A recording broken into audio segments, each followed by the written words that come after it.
नमो अर्हन्ताणम् नमो सिद्धाणम् नमो आयर्याणम् नमो उवज्झाय नमो लोये सवसाहूणम् ऐसो पंचनमुक्तारो सर्व पावपनासनो मङ्गलानं च सर्वेषु पढमं हवै मङ्गलम् पढमं हवै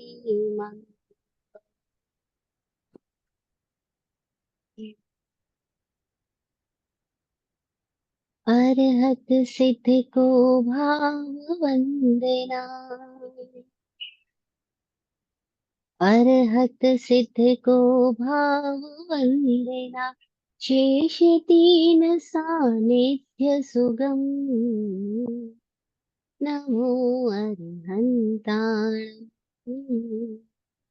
नमो अरहन्ताण नमो अरहन्ताण नमो अरहन्ताण आदि मध्य और अंत जान कर जीत लिया सारा संसार जीत लिया सारा संसार आत्मदेशना सहज सुझाई यह जग पर अनुपम उपकार यह जग पर अनुपम उपकार द्वादश गुणधारी अरहंता द्वादश गुणधारी अरहंता रिद्धिम सिद्धिम कल्याणी नमो अरहन्ताण नमो अरहन्ताण नमो सिद्धाण नमो आर्याण नमो ऊर्जायाण नमो लोय सवसाहुणम्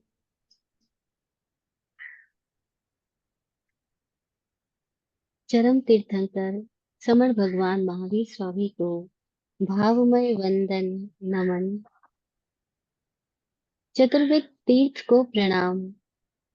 समस्त भव्य आत्माओं की भव्यता स्फुरित हो, आनंदमय स्फुरित हो।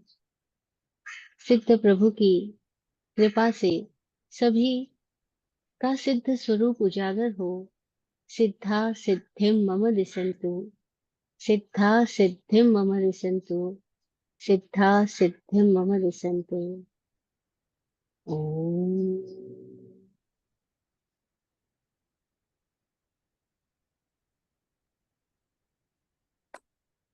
ओम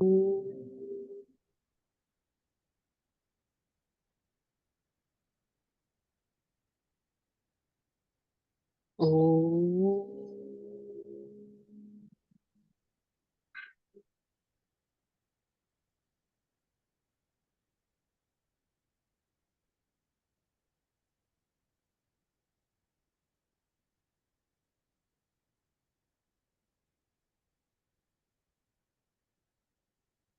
बोधि प्रदाता सद्गुरुदेव को प्रणाम। तत्वार्थाधिगम सूत्र के रचयिता वाचक उमा स्वाति जी को प्रणाम।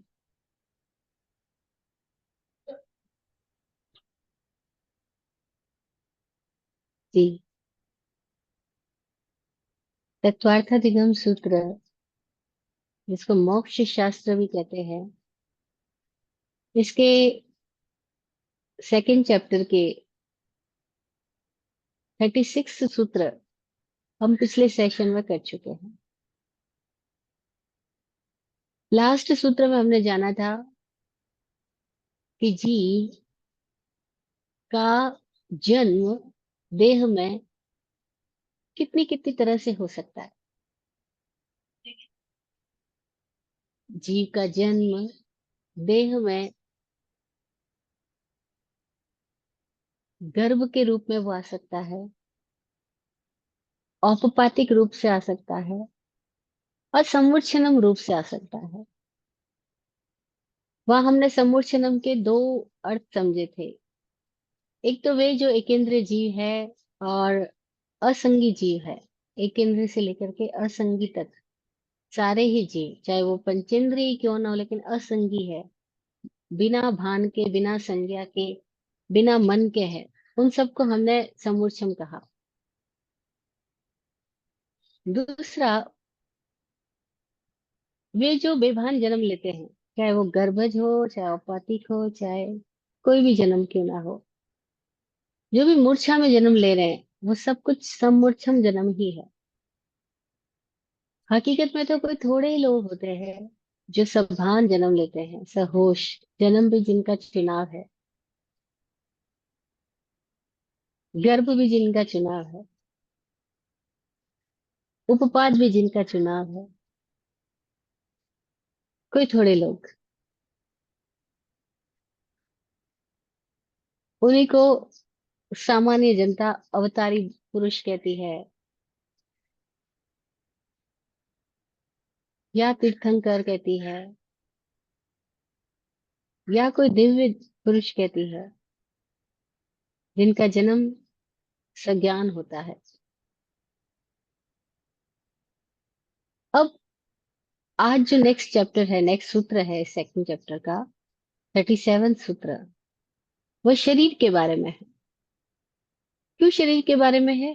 क्योंकि जन्म लेते ही जीव सबसे पहले शरीर का निर्माण करता है। तो क्या वो शरीर के बिना जन्म लेता है या शरीर के सहित जन्म लेता है? जीव जब किसी देह में प्रवेश हो रहा है, तो वो शरीर के साथ प्रविष्ट हो रहा है या बिना शरीर के प्रविष्ट हो रहा है? तो अनेकांत दर्शन इस बात को स्यादवादमय शैली में कहता है कि वो शरीर के साथ भी जन्म लेता है और बिना शरीर के भी जन्म लेता है, दोनों बातें। और जब दोनों बातें आती है तो प्रश्न पैदा होता है, ऐसा कैसे कि शरीर के साथ भी और बगैर शरीर के भी? तब सूत्रकार और अनुभवी लोग कहते हैं कि सूक्ष्म शरीर की अपेक्षा से वह शरीर के साथ जन्म लेता है, क्योंकि तेजस शरीर और कार्बन शरीर इस जीव के साथ बने ही रहते हैं तब तक, जब तक कि जीव पूर्णतया मुक्त ना हो जाए। तो तेजस और कार्बन शरीर के साथ ही जीव किसी देह में प्रवेश करता है, यानी शरीर के साथ शरीर में आ रहा है। और अब जो वो शरीर में आ रहा है, तो शरीर की पर्याप्ति पूरी करते हुए फिर से नए शरीर की रचना करता है। अब वो कौन से शरीर की रचना कर रहा है? तो यहाँ पर विकल्प है, ऑप्शंस है। अगर वो गर्भ से जन्म ले रहा है, मनुष्य रूप में या तिर्यंच रूप में, तो उसका शरीर औदारिक बनेगा, वो औदारिक शरीर का निर्माण करेगा। लेकिन अगर वो देव या नरक के रूप, नारकी के रूप में जन्म ले रहा है, तो वो वैकृ शरीर का निर्माण करेगा।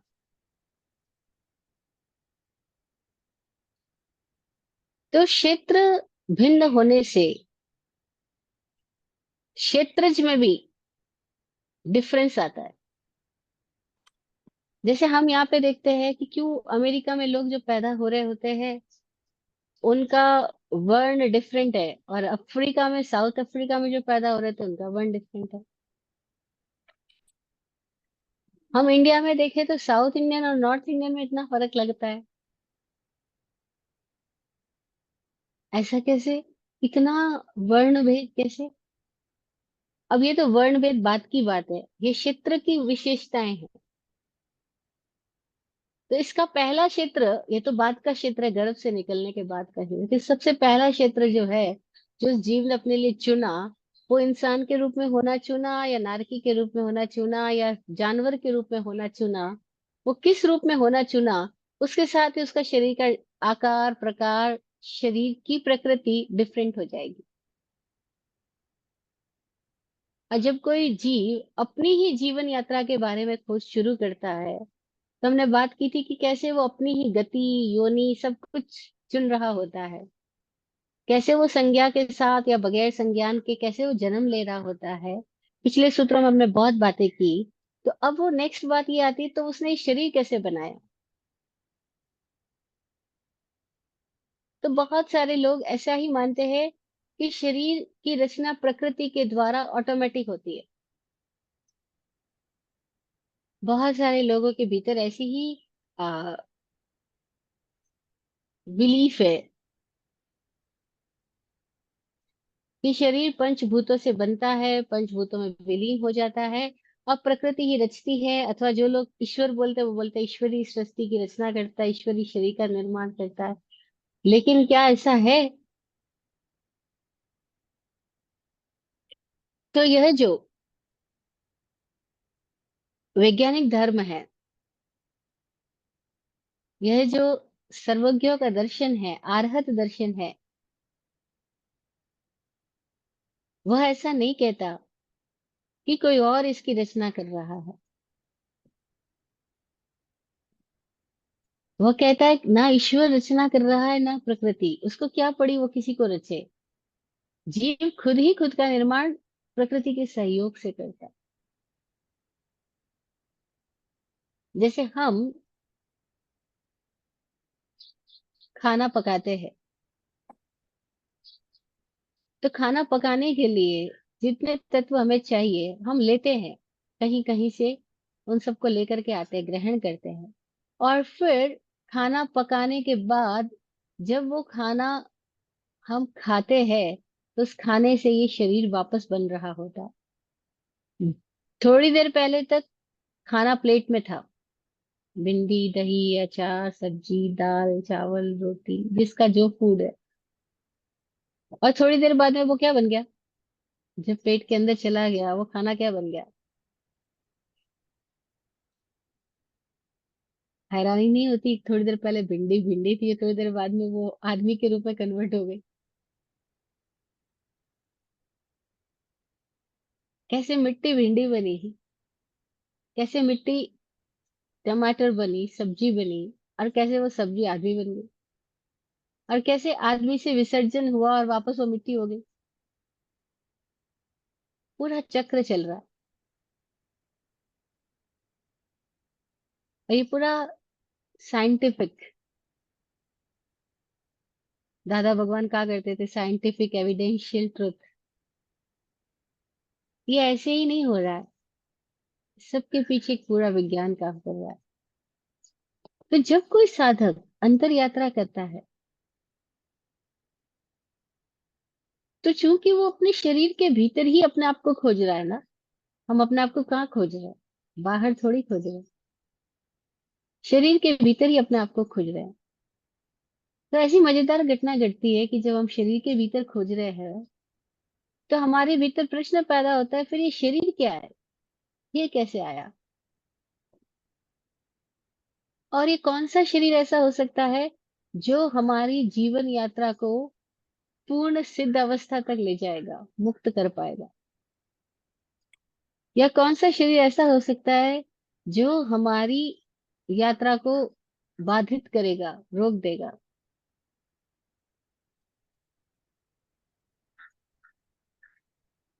जैसे जब हम भवन बनाते हैं, तो हमें पता होता है ये भवन का आकार, प्रकार कैसे बन रहा है। कोई भी बिल्डिंग कैसे बन रही है, किस प्रकृति की बन रही है, कितने समय तक टिकेगी, इसमें जाने पर इंसान कैसे बाहर निकलेगा। हम कितनी सैकड़ों बातों का ख्याल रखते हैं जब एक बिल्डिंग का प्रोजेक्ट हमारे सामने है।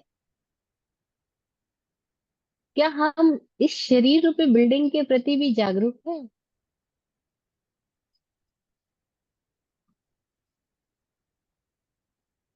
नहीं, मोस्टली नहीं।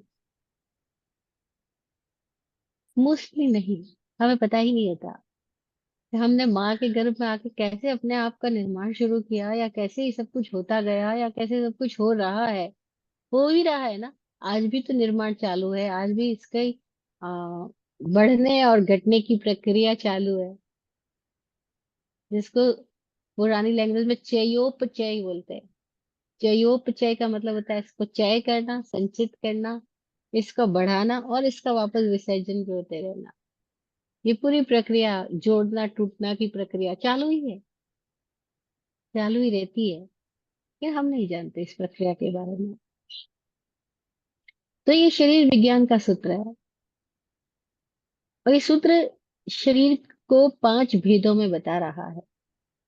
जो 37 सूत्र जिसमें हम प्रवेश कर रहे हैं, ये शरीर जीव कैसे जन्म लेने के साथ शरीर बनाता है, तो वो किस तरह के शरीर हो सकते हैं, शरीर के विकल्प कितने होते हैं, उसके 5 ऑप्शंस बता रहा है।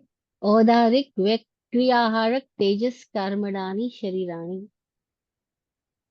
औदारिक शरीर, व क्रिय शरीर, आहारक शरीर, तेजस शरीर और कर्मण शरीर।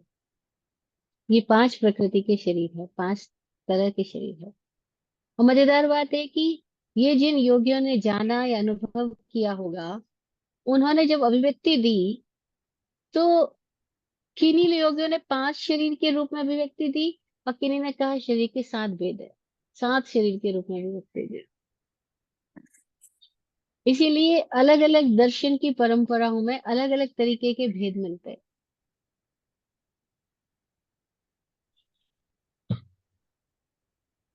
आरत दर्शन 5 शरीर की बात कर रहा है, कि शरीर 5 तरह के है। हो सकता है किसी और दर्शनों ने इसको 7 तरीके के बताया हो, उन्होंने कुछ और नाम दिए हो। लेकिन अभी चूंकि हम आरत दर्शन की बात कर रहे हैं, तत्वार्थादिगम सूत्र के सूत्र की बात कर रहे हैं, तो हम यहाँ पर इन 5 शरीर की बात करते हुए कहते हैं औदारिक, वैक्रिय, आहारक, तेजस और कर्मण, ये 5 तरह के शरीर है। तो अब सबसे पहले हमारा ये जो शरीर है, जिसको हम देख पा रहे हैं, जिसके माध्यम से हम सारा कुछ कार्य कर पा रहे हैं, हम इस शरीर के बारे में जाने कि इसका नाम क्या है, ये कौन सी श्रेणी में आता है, कौन सी टाइप का है। तो मजेदार बात है कि ये जो हमारा शरीर है, वो पहली टाइप का शरीर है। ये औदारिक शरीर है। अब ये औदारिक क्यों है? इसको योगियों ने, ज्ञानियों ने, अनुभवियों ने औदारिक नाम ही क्यों दिया? क्योंकि वो लोग जो कोई नाम भी दे रहे हैं तो अकारण नहीं दे रहे हैं। उसके पीछे भी उनका पूरा संस्कृत है, व्याकरण है, वैज्ञानिक सम्मत सोच है, या उनकी हर एक शब्द के पीछे उसका अभिप्राय भी साथ ही जुड़ा हुआ है। जी हाँ। इसका नाम औदारिक इसलिए दिया क्योंकि ये औदार है, औदार्य है, स्थूल है, ग्रॉस बॉडी है। और दूसरा कारण ये है कि ये उदर से जुड़ा हुआ है, पेट से जुड़ा हुआ है। औदारिक शरीर वालों के पास पेट है, उदर है। और उदर होने से क्या होता है? उदर होने से हमारे शरीर का सारा निर्माण जो हो रहा है भोजन के द्वारा, उस भोजन का चयोपचय हो पाता है, पाचन हो पाता है। और फिर वो पाचन होकर के रक्त बनता है, नस नाड़ियों में प्रवाहित होता है।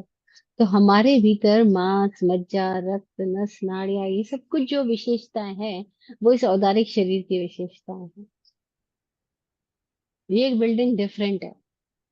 इसके अंदर इतने सारी नाड़ियां हैं। आयुर्वेद में बोलते हैं 72,000 नाड़ियां हैं। हमें अपने से नहीं पता। हमें अपने से नहीं पता इसमें कितनी ग्रंथियां हैं, कितने तरह के हार्मोन्स निकल रहे हैं। ये सब किसी किसी ने अपने अपने योग के साथ, ध्यान के साथ, प्रयोग के साथ इन चीजों को ऑब्जर्व किया, जाना, और उन्होंने अपने अपने तरीके से अभिव्यक्त किया। तो हम जान रहे हैं कि ये जो हमारा औदारिक शरीर है, स्थूल बॉडी है, इसकी गजब की विशेषता है कि यह शरीर चारों ओर से प्राकृतिक तत्वों को कैसे भोजन के रूप में, श्वासोश्वास के रूप में, पांचों इंद्रियों से ग्रहण करता हुआ अपना निर्माण करता है। और इस शरीर में जबरदस्त एक विशेषता यह है कि अगर ये शरीर पंचेंद्र इंसान के पास है, मनुष्य के पास है, तो वो अपने इसी शरीर में ऐसी ऊर्जा पैदा कर सकता है, ऐसी स्थिति पैदा कर सकता है कि वह अपने शरीर के द्वारा ब्रह्म रूप हो जाए, यानी शरीर के माध्यम से देहातीत हो जाए और अपने वास्तविक स्वरूप में पूर्णतया प्रकाशित हो जाए। जैसे हम देखते हैं कि इलेक्ट्रिसिटी को ग्रास्प करने के लिए कितने अलग अलग वोल्टेज के बल्ब बनाते हैं। अब जो 500 वोल्टेज का बल्ब है, वो जो धारा ग्रहण करेगा और प्रकाश पैदा करेगा, वो 100 वोल्टेज का नहीं करेगा। अब इलेक्ट्रिसिटी कोई भेद नहीं कर रही है, लेकिन चूंकि वो 100 वोल्टेज का बल्ब है, तो उस हम ये उम्मीद नहीं कर सकते कि वो 500 वोल्टेज का या 1000 वोल्टेज का प्रकाश और ताप पैदा करे, क्योंकि उसका इलेक्ट्रिसिटी को ग्रहण करने का और प्रोजेक्ट करने का पावर ही नहीं है। जितना पावर होगा उतना ही काम करेगा। ऐसी इस औदारिक शरीर के अंदर जबरदस्त विशेषता यह है। क्यों इसको पहले नंबर पे रखा गया, क्यों इसको औदारिक कहा गया? क्योंकि अन्य सारे शरीरों की अपेक्षा इस शरीर के अंदर ये विशेषता पैदा हो सकती है कि हम इस शरीर का निर्माण अगर इंसान के रूप में करें और फिर हम अपनी ही धारा से सजगता पूर्वक जुड़ जाएं, तो ऐसा पॉसिबल है कि हम इसके अंदर अनंत की धारा प्रवाहित कर पाए। और अनंत की धारा प्रवाहित कर पाना, बस वही देह से देहातीत होने की बात है, मुक्त होने की बात है। और चूंकि मुक्ति में ये शरीर सहायक है, इसीलिए शरीर का, इस बल्ब का, इस विकल का हमें आभार है। हम अहोभागी है कि हमें ये विकल मिला है कि जिसके माध्यम से हम अनंत की धारा को भी ग्रहण कर सकते हैं, प्रकट कर सकते हैं और इस देह में रहते हुए देह से मुक्त हो सकते हैं। और उसी का विज्ञान, जिसको महावीर ने भेद विज्ञान कहा, वो भेद विज्ञान ही इस जैन दर्शन का प्राण है। वो भेद विज्ञान कैसे हो जाए, वही इस जैन दर्शन में, इस आर्त दर्शन में उसी की सारी बात कही गई है, अलग अलग अपेक्षाओं से, अलग अलग तरीकों से। और मजे की बात, ये जो औदारिक शरीर है, वो केवल पंचेंद्रिय मनुष्य के पास ही नहीं है। ये एक इंद्रिय, बेंद्रिय, तीन्द्रिय, चतुरिंद्रिय सभी प्राणियों के पास, जो भी इंसान के रूप में है या जानवर के रूप में है या कीट पतंगों के रूप में है या पशु पक्षी के रूप में है, सबके पास ये औदारिक शरीर पाया जाता है। यानी आ, गति की अपेक्षा से बात करें तो ये दिव्यंश गति और मनुष्य गति, इन दोनों गतियों में पाया जाता है।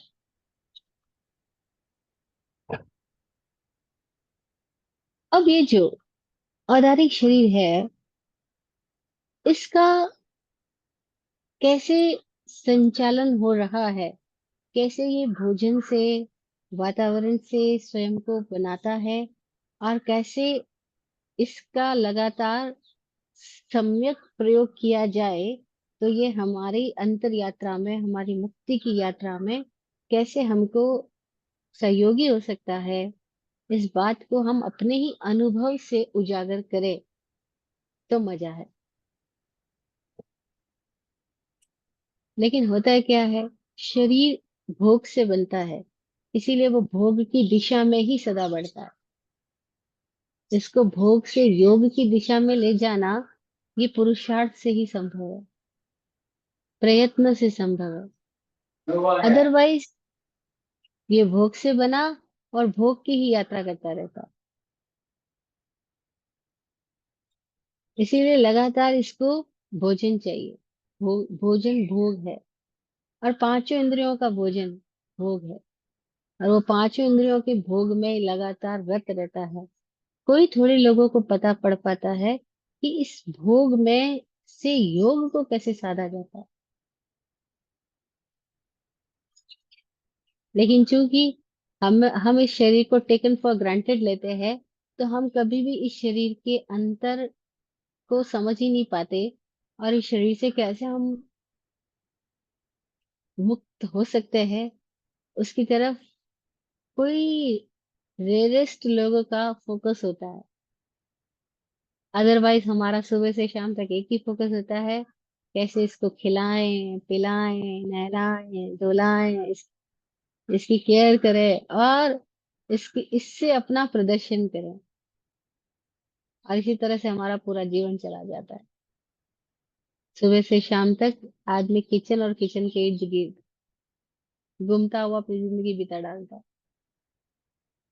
कोई थोड़े लोग हैं जो केवल भूख लगने पर खाते हैं, और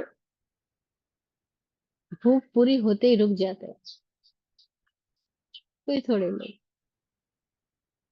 कोई थोड़े लोग हैं जो इस शरीर में ईंधन डालने के बाद उस ईंधन से पैदा हुई ऊर्जा का प्रयोग अपने ही आप को जानने की दिशा में लगाते हैं।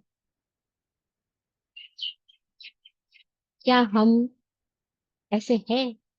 बस अपने से सवाल करेंगे और अपना जवाब अपने में ही खोजेंगे। किसी और को बताने की आवश्यकता नहीं। जो लोग अपने आप को खोजने में लगे हैं और इस शरीर के भीतर खुद को जानते हुए खुद की ही दिशा में बढ़ रहे हैं, उनका ये शरीर ही किसी क्षण दिव्य हो जाता है, और वो औदारिक होते हुए भी एक दिव्य ऊर्जा से परिपूर्ण हो जाता है। और तब ऐसे शरीर के भीतर रही हुई जीवात्मा के लिए हम भावपूर्वक प्रणाम करते हुए अनेकों तरह से भक्ति को और मुक्ति के पथ को उपलब्ध होते हैं। जब हम बोलते हैं देह छता जहनी दशा वर्ते देहातीत ते ज्ञानी ना चरण हो वंदन अगणित। इसका मतलब क्या? कि देह में रहते हुए कोई देहातीत हो गया, उसने इस देह में रहते हुए इस देह से पार जाना सीख लिया जान लिया, और उसको पार का प्रकाश पार की ज्योति उपलब्ध हो गई। उस ज्ञानी के चरण में अगणित वंदन है। तो ज्ञानी के लिए उन्होंने पहली बात क्या रखी? कि देह में होते हुए देहातीत। अदरवाइज देह में रहते हुए हम देही ही बने रहते हैं। कोई थोड़े लोग वेदे ही बनते हैं। कोई थोड़े लोग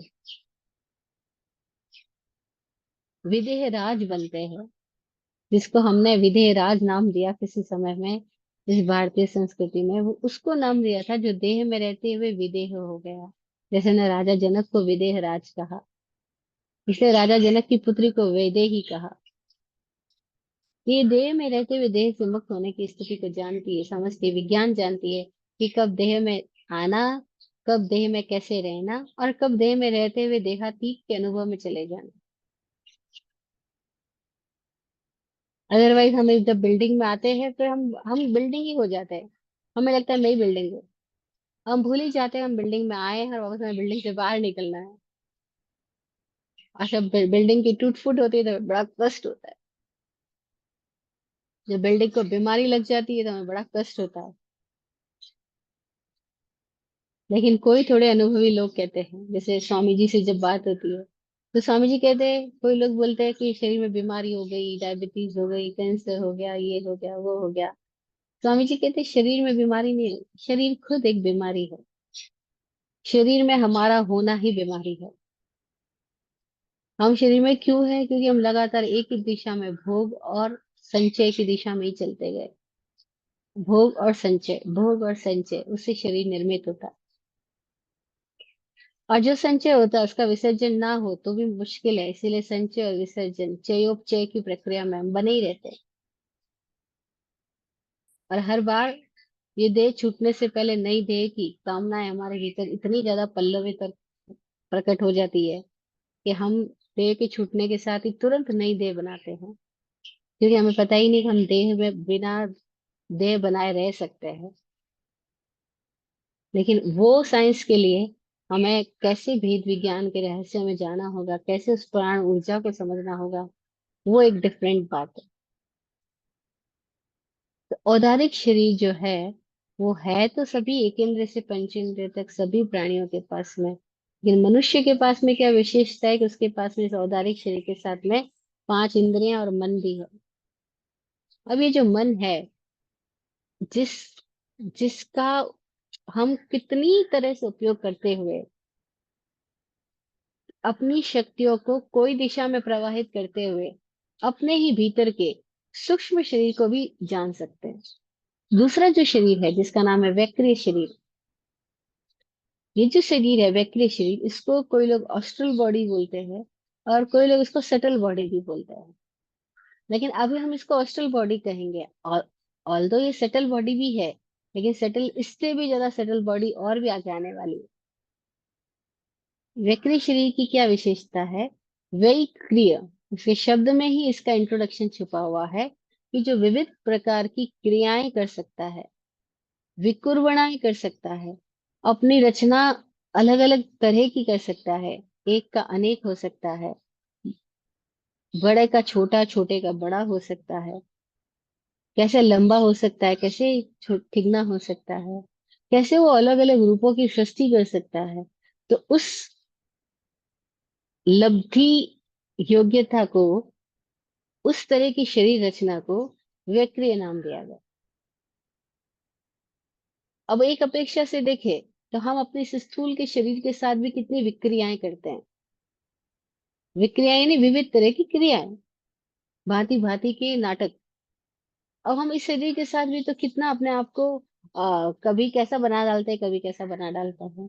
यहाँ तक कि आज तो साइंस इतना डेवलप हो गया है कि आदमी आदमी का शरीर औरत के शरीर में कन्वर्ट हो सकता है, औरत का शरीर आदमी के शरीर में आदमी के रूप में कन्वर्ट हो सकता है। और हम अपने मेकअप के द्वारा अपने शरीर को ना जाने कैसा कैसा बना डालते हैं। कोई पतला से मोटा दिखने लग जाता है, कोई मोटे से पतला दिखने लग जाता है। तो हम इस स्थूल शरीर के साथ भी विक्रियाएं कर रहे हैं, क्योंकि विक्रियाएं करने की आदत या संज्ञा भी हमारे भीतर एक सतत बनी है, सहज रूप से बनी हुई है। जैसे हम पैदा हुए बच्चे को भी देखते हैं, वो थोड़ी थोड़ी देर के बाद में कैसे अपना चेहरा बदलता है, हंसता है, रोता है, अभिनय करता है। और फिर हम उसको अभिनय की दिशा में ट्रेन भी करते जाते हैं कि कब मुस्कुराना, कब नाचना, कब क्या करना। तो इसका मतलब है विक्रिया करने की जो आदत और क्षमता हम सबके भीतर है ही, लेकिन फिर भी कोई इस पूरे शरीर को ही विक्रिया करने की क्षमता वाला होता है, उसको वैक्रिय शरीर बोला गया। और ये ऐसा जो वैक्रिय शरीर है, वो देवगति और नरगति के जीवों में तो पैदा होने के साथ ही है, उन्हें जन्म के साथ ही ऐसे ही शरीर के अंदर अपना जन्म ले रहे हैं, इसीलिए उनको विकुर्बणा करने की क्षमता सहज प्राप्त है। लेकिन मनुष्यों को, तिर्यंच को ये क्षमता लब्धि से प्राप्त करनी होती है, ये उनका ये अचीवमेंट है। उनको कोई योग विशेष से, तपस्या विशेष से, जागृति विशेष से कुछ अपने भीतर ऐसी क्षमताएं लानी होती है, फिर वो विक्रिया करने में स्वतंत्र होते हो पाते हैं, सक्षम हो पाते हैं, समर्थ हो पाते हैं। तो ये जो वैक्रिय शरीर है वो दो तरह का हो गया। इसकी चर्चा हम पहले भी किसी सूत्र में कर चुके हैं कि जो नारकी और देवता है उनका वैक्रिय शरीर भव प्रत्यय है, जन्म से ही है। लेकिन जो मनुष्य और तिर्यंच है, वो लब्धि से अपने भीतर ये वैक्रिय शरीर की रचना करते हैं, योग्यता प्रकट करके करते हैं।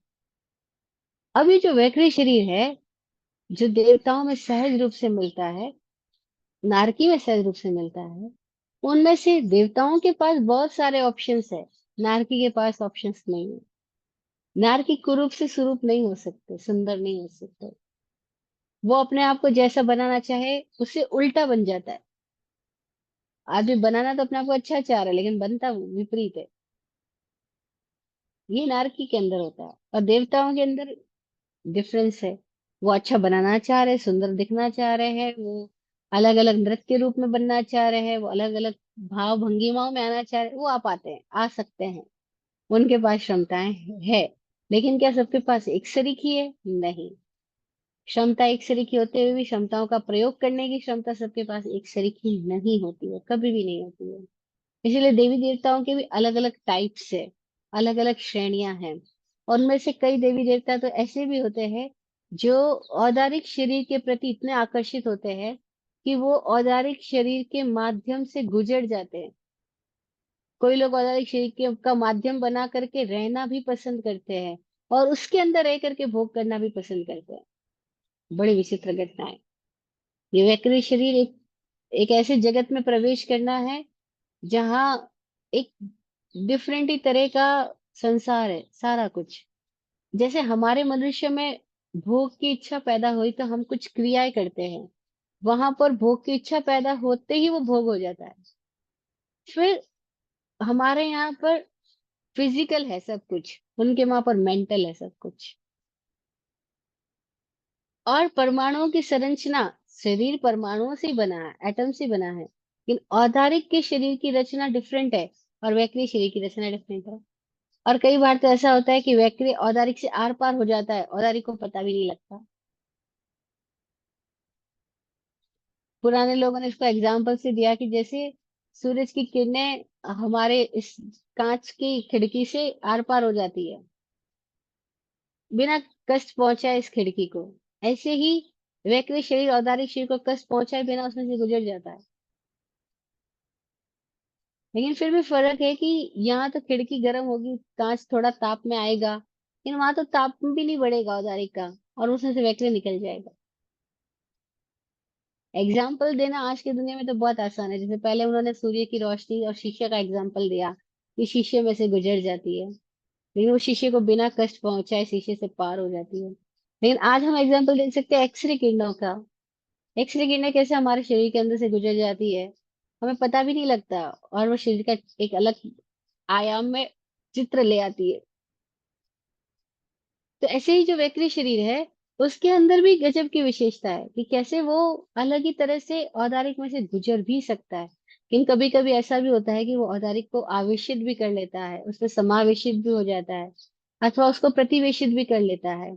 और तब जो औदारिक शरीरधारी जीव है, यानी कोई इंसान है या कोई जानवर है, उसके अंदर डिफरेंट डिफरेंट तरीके की स्थितियां पैदा हो जाती है। जैसे हम बोलते हैं ना, इसको देवी देवता आ गए, अब ये ऐसी ऐसी बातें बताने लग गया, ऐसी ऐसी लैंग्वेज बोलने लग गया जो नॉर्मली इसको आती ही नहीं है। ये सब कुछ कैसे संभव हो गया? तब लोग बोलते हैं कोई देवी देवता इसके अंदर आ गए, कोई शक्ति प्रवेश कर गई।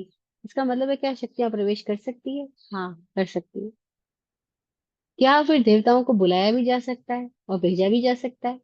हाँ, ऐसा भी विज्ञान है कि कैसे हम किसी देवी शक्ति को किसे मंत्र के माध्यम से उनको बुला सकते हैं, उनको अपने वश में कर सकते हैं।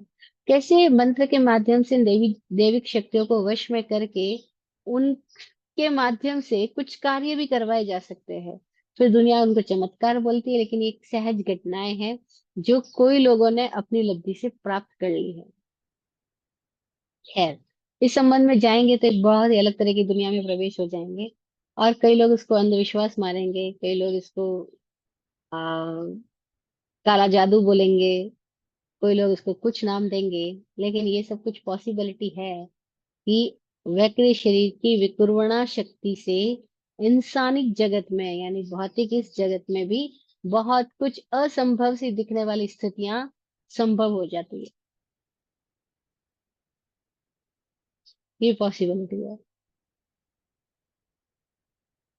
लेकिन मजेदार बात क्या है कि वैक्रिक शरीर के अंदर औदारिक शरीर की तरह मांस मज्जा रक्त नाड़ियां नहीं है। वो ऐसा भोजन नहीं करता जैसे औदारिक शरीर वाला करता है। उसका भोजन एक डिफरेंट आयाम में होता है।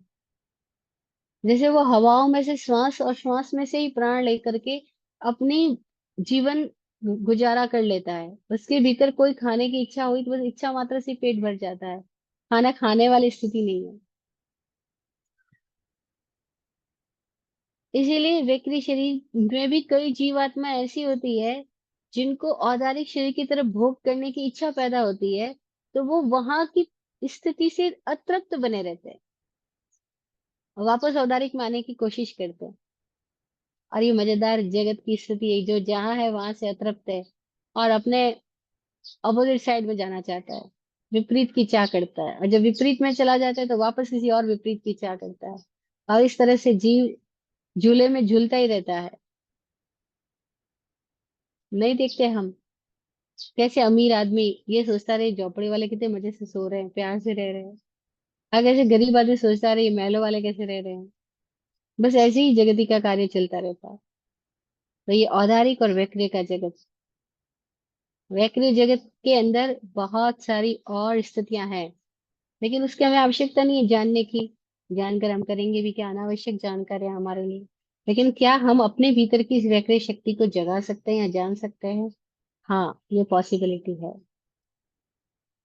जब कोई पर्टिकुलर दिशा में बढ़ता है तो उसको कई तरह की उस दिशा की संभावनाओं के दरवाजे खुलते जाते हैं।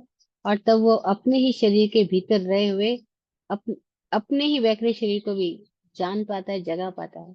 और तभी वो वैक्रिय जगत के साथ संबंध भी स्थापित कर पाता है।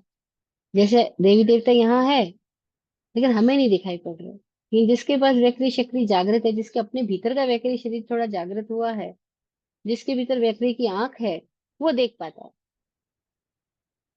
विराट गुरु जी कहा करते थे कि महावीर भगवान के समक्ष में देवता आ रहे हैं, लेकिन क्या सारे लोग देख रहे हैं? अगर सारे लोग देख रहे होते तो बिल्कुल ही डिफरेंट स्थिति हो जाती। फिर पब्लिक सारे महावीर भगवान को ही मान रही होती, उन्हीं की पिछले वो हो जाती। लेकिन ऐसा तो कहीं नहीं था, कभी नहीं हुआ। केवल कुछ लोग देख पाए, वे लोग देख पाए जिनके पास अपना वैक्रिय शरीर डेवलप हुआ है, जिनके अपने भीतर वैक्रिय की आंख डेवलप हुई है। केवल वो लोग देख पाए। इंद्रभूति गौतम देख पाए। कोई और जानकार, कोई और योगी, तपस्वी, अनुभवी वहां पे कोई और एक जीवात्माएं देख पाए। कभी कभी जानवर देख पाए, लेकिन बहुत सारे इंसान नहीं देख पाए। क्योंकि वैक्रिय की क्षमता होने पर ही वैक्रिय को देखा भी जा सकता है, उसका साक्षात्कार भी किया जा सकता है। तो ये जो औदारिक और वैक्रिय है, इन दो शरीरों के बाद में तीन शरीर और है। आहारक, तेजस और कार्बन। अगर आपको लगता है तो हम आगे बात करें, अदरवाइज कोई क्वेश्चन है तो हम क्वेश्चन को इनवाइट करते हैं। क्योंकि पिछली बार भी कुछ क्वेश्चंस रह गए थे लोगों के भीतर। तो अगर आप लोग कोई प्रश्न पूछना चाहते हैं तो प्रश्न को इनवाइट करते हैं, और नहीं तो फिर आगे बात करते हैं आरक्षण के बारे में।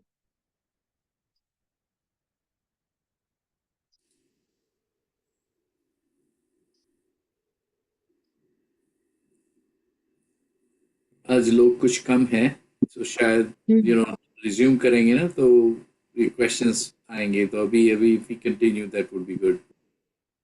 ओके, तो हम आगे बात करें आरक्षण आगे की। बात करें, हाँ, आगे बात करें। ठीक ठीक है। अब हम जो तीसरी श्रेणी में जा रहे हैं, आहारक श्रेणी, वो एक और एक नया जगत है। बिल्कुल डिफरेंट बात है। औदारिक और वैक्रिय की बात तो शायद थोड़ी बहुत हमें समझ में आ भी जाए। आहारक श्रेणी की बात, वो कोई अप्रमत्त योगी साधक अपने भीतर यात्रा करता हुआ इस तीसरे शरीर का उद्घाटन कर लेता है। और जब ये तीसरा शरीर उद्घाटित होता है, आहारक शरीर, तब उस साधक के भीतर कोई ऐसी लब्धि योग्यता पैदा हो जाती है कि वो एक स्थान पे रहता हुआ किसी अन्य स्थान पे मौजूद हो सकता है।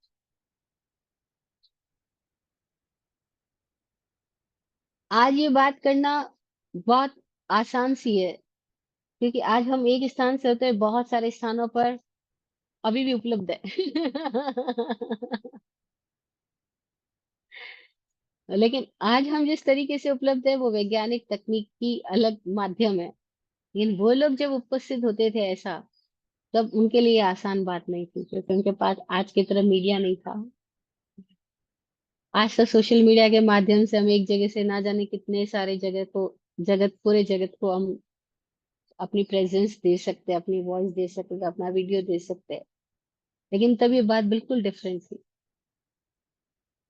अगर हम परंपरा से बात करें इस आहार क्षय के बारे में, तो समण सूत्रों में ऐसा लिखा हुआ मिलता है कि कोई लब्धिधारी, आहारक शरीर की लब्धिधारी मुनिराज या साधक जो है, उनके भीतर कोई प्रश्न पैदा हुआ और उस शंका का समाधान उनको अपने अपने अनुभव से नहीं मिल पा रहा है, अपनी समझ से नहीं आ पा रहा है, तो वो अपने गुरु के पास में या तीर्थंकर भगवान के पास में अपने सहारक शरीर की रचना करके वहां पहुंच जाते हैं।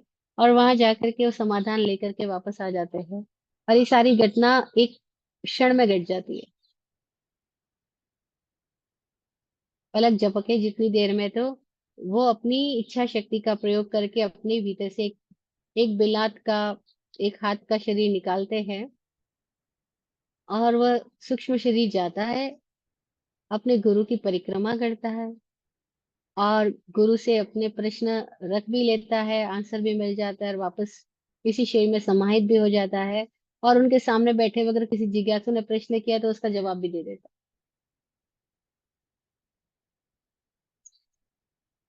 आज ये बात समझना आसान है, लेकिन पहले जमाने में ये बात होना ही आसान नहीं था। बड़ी दुर्लभ घटना मानी जा रही थी। तो ये आहारक शरीर के बारे में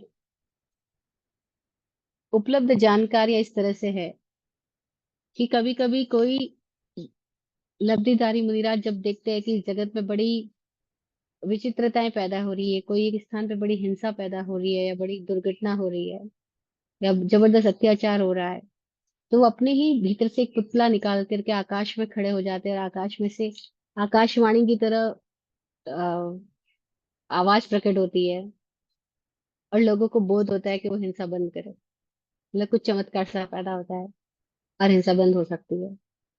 तो ऐसा कुछ उल्लेख उसमें मिलता है परंपरागत वचनों में।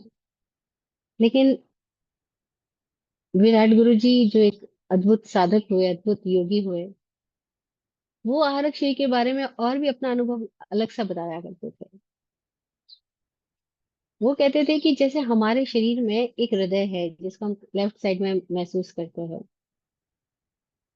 औदारिक शरीर का हृदय जैसे औदारिक शरीर के लिए रक्त का शुद्धिकरण करता है और सारा कुछ धड़कता है, तो जीवन कैसे काम करता है, ऐसे ही हमारे भीतर इस हृदय का विपरीत छोर पर एक और हृदय है, सूक्ष्म हृदय, जो राइट साइड में है, वो लेफ्ट साइड में नहीं है।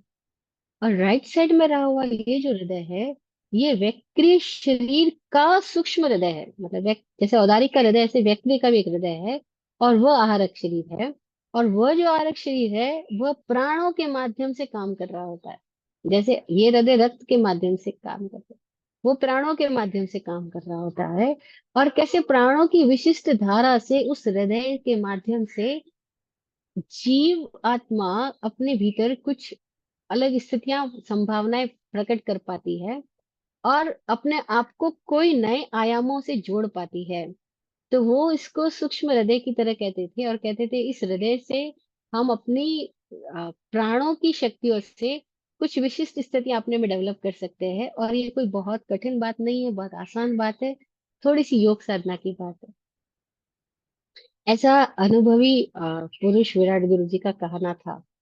लेकिन मैं इस संबंध में कोई अनुभव नहीं रखती हूँ, तो मैं केवल उनकी बात को, उनके शब्दों को, उनके अनुभव को जो उन्होंने कभी हमारे सामने रखा था, बस मैं वही आगे शेयर कर रही हूँ।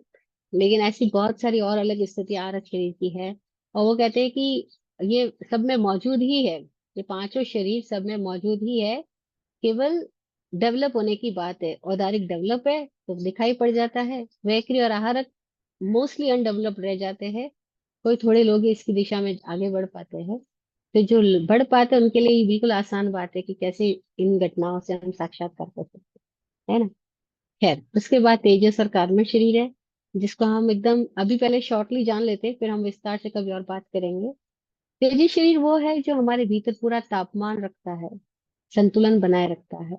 हमारे भीतर कैसे श्वास हम लेते हैं, और कैसे श्वास से प्राण हम ग्रहण कर लेते हैं, और कैसे प्राण कन्वर्ट हो जाते हैं, कैसे ये ऑक्सीजन अंदर जाती है, कार्बन डाइऑक्साइड बाहर निकल जाती है, हमारे भीतर ऊष्मा बनी है जिससे हम जीवित है, कैसे खाना अंदर जाता है, वो पच जाता है, कैसे वो खाना पचता है और फिर वो रक्त मांस मज्जा में कन्वर्ट हो जाता है।